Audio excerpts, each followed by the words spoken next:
La fin de la guerre en Iran est-elle proche après presque 3 mois de bras de fer? Donald Trump et son administration se montrent résolument optimistes, le président américain allant même jusqu'à annoncer ce week-end qu'un accord serait scellé dès dimanche.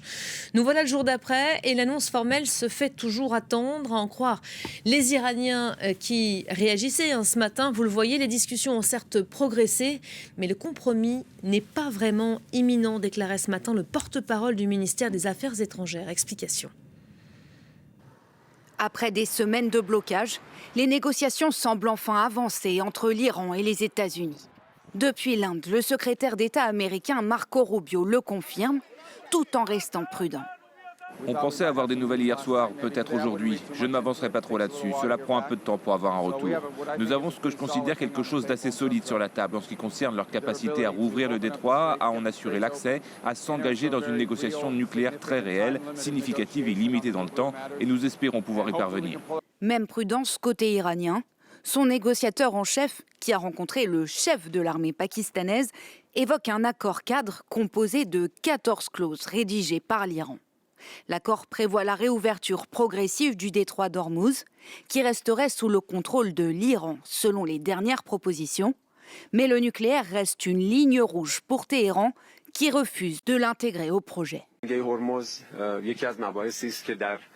La question du détroit d'Ormuz figure parmi les sujets dans ce protocole d'accord en 14 points. Mais surtout, il est crucial pour tous les pays de mettre fin aux actes de piraterie commis par les États-Unis à l'encontre de la navigation internationale. Donald Trump menace toujours de reprendre les frappes sur le pays en cas de refus d'accord par les Iraniens. En retour, l'Iran menace lui d'une réponse écrasante en cas de reprise des hostilités par les Américains.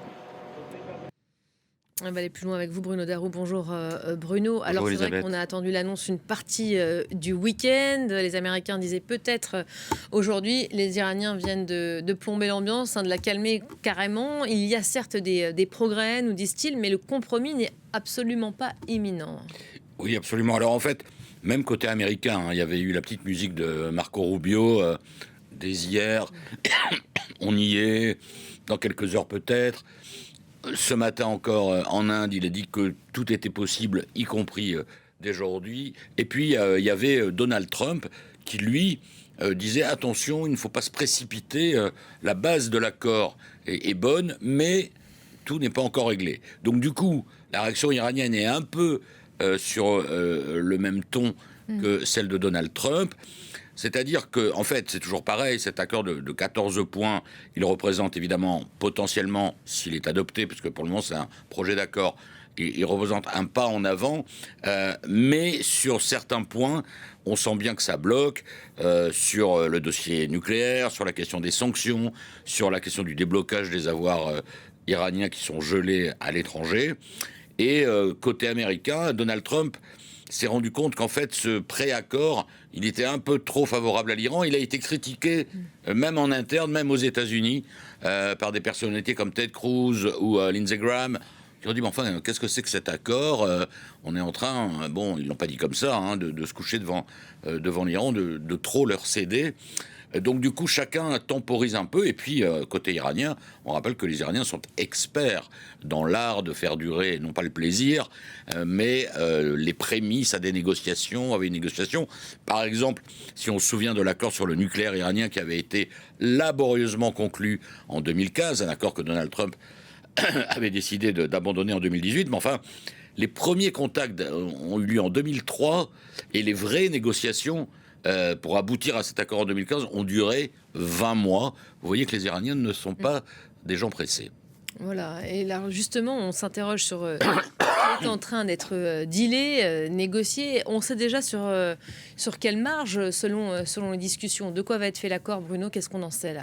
Oui, alors on va peut-être revoir ce qu'on a vu il y a quelques instants à l'écran sur ce projet d'accord. D'abord, il préconise une prolongation du cessez-le-feu de 60 jours. Attention, y compris concernant Israël et le Liban.